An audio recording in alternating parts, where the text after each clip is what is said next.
Assalamualaikum warahmatullahi wabarakatuh. Selamat berjumpa kembali dengan Pak John.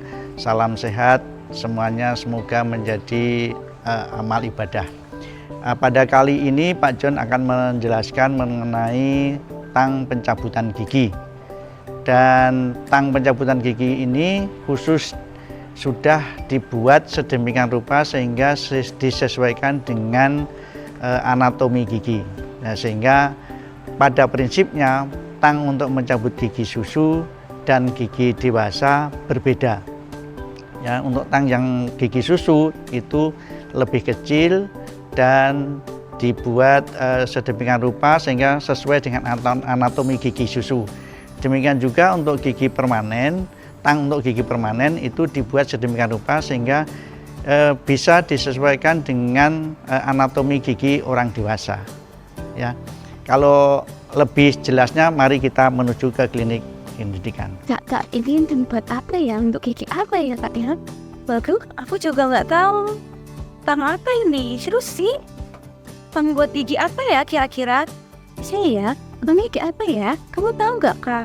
Ini kita bertiga nggak ada yang tahu sama sekali nih kegunaan tang-tang ini. Gimana kalau kita sekarang tanya Pak John sebagai dosen pencabutan gigi supaya kita lebih paham nih kegunaan dari masing-masing tang itu. Yuk. Assalamualaikum. Waalaikumsalam. Sedang apa ini? Dari tadi kita itu lagi berdiskusi nih tentang kegunaan dari masing-masing tang. Masing-masing dari kita belum ada yang tahu nih, Pak. Ya, jadi tadi kami berencana untuk menemui Pak John bertanya tentang kegunaan dari tang ini. Apa sudah ada waktu untuk menjelaskan mengenai kegunaan tang dan dapur gigi? Oke, kebetulan Pak John ada waktu, jadi bisa menjelaskan apa tang yang untuk gigi pencabutan gigi ini, baik gigi susu maupun gigi dewasa. Ya, baik, kita akan terangkan satu persatu macam-macam tang untuk mencabut gigi anak. Ya, yang pertama tang anak untuk mencabut mahkota gigi anterior rahang atas. Ya, itu ciri-cirinya handle sampai dengan beaknya itu lurus, ya lurus seperti pada gambar di samping. Ya, kedua paruh bila ditutup tidak bertemu, ya seperti gambar di samping ini. Jadi tidak bertemu artinya membuka. Ya, kemudian yang ketiga tang untuk gigi kiri dan kanan itu sama. Ya, artinya tang itu untuk kanan dan kiri ketika mencabut itu hanya satu. Ya. Yang paling penting bahwa bentuknya kecil, ya, bukan bentuknya sebesar gigi permanen. Baik, selanjutnya untuk tang mencabut mahkota gigi posterior rahang atas. Ya. Ciri-ciri bisa kita lihat pada gambar di samping. Ya. Yang pertama, handle sampai dengan beak-nya itu bengkok atau membentuk sudut seperti bayonet. Ya, kemudian yang kedua, paruh tidak bertemu. Ya, paruhnya jadi di mahkotanya tidak bertemu.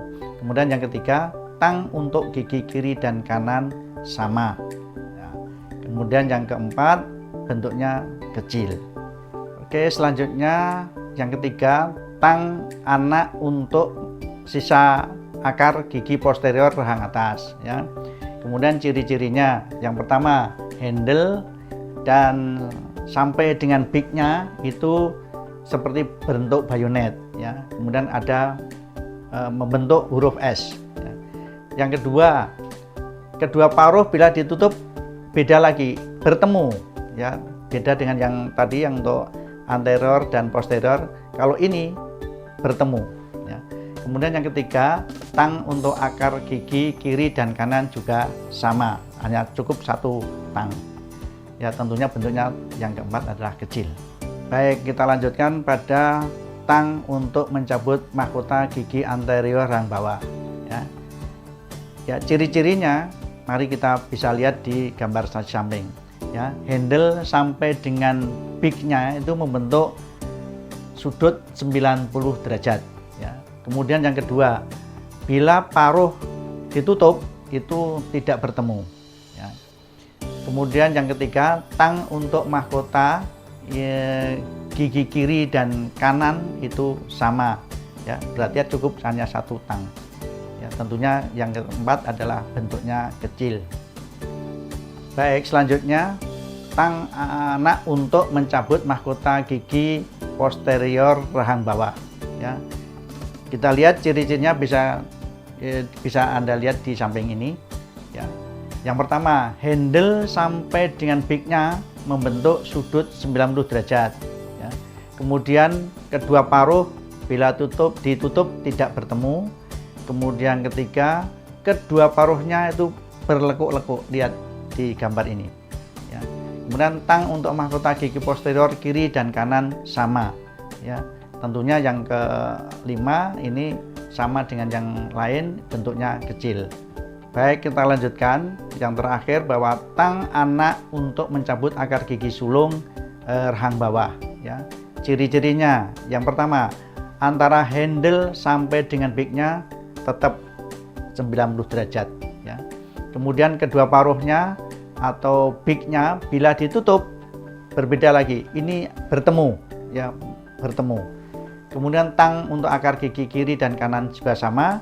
Dan tentunya yang terakhir bentuknya kecil daripada untuk gigi permanen. Oke, setelah Pak John jelaskan satu persatu macam tang untuk mencabut gigi di sini tadi, apakah masih ada pertanyaan? Saya sudah paham sekali Pak John. Jika nanti ada jadwal praktik pencabutan gigi-gigi ini, saya sudah siap Pak John. Oke, baik Pak Rosita. Terus selanjutnya Mbak Septia, gimana? Iya Pak John. Alhamdulillah saya juga sudah paham Pak John. Kebetulan saya tadi melihat gigi insisifu sentral bawah adik saya goyah derajat 2 Pak John. Jadi untuk minggu depan saya sudah siap untuk melaksanakan praktek ya Pak John. Mohon bimbingan dari Pak John nggih. Ya, siap, bagus. Sekarang bagaimana ini kamu Mbak Ayu? Saya juga sudah lebih paham Pak John. Kebetulan saya juga sudah menemukan anak SD yang bisa dijadikan pasien. Giginya juga sudah persistensi dan sudah luksasi Pak John. Oke, baik. Kalau semua sudah paham dan semua sudah siap masuk praktek klinik minggu depan, ya apalagi sudah mempunyai target pasien, ya sehingga harus semangat, ya jangan ditunda-tunda. Ya, waktunya, ya semoga yang kita harapkan lancar dan sehat ya. Baik, begitu Pak John sudah ditunggu di ruang rapat oleh ketua jurusan dalam rangka juga praktek ini yang dibahas praktek klinik minggu depan juga ya. Demikianlah video pembelajaran kali ini, semoga bermanfaat dan sampai berjumpa kembali. Wassalamualaikum warahmatullahi wabarakatuh.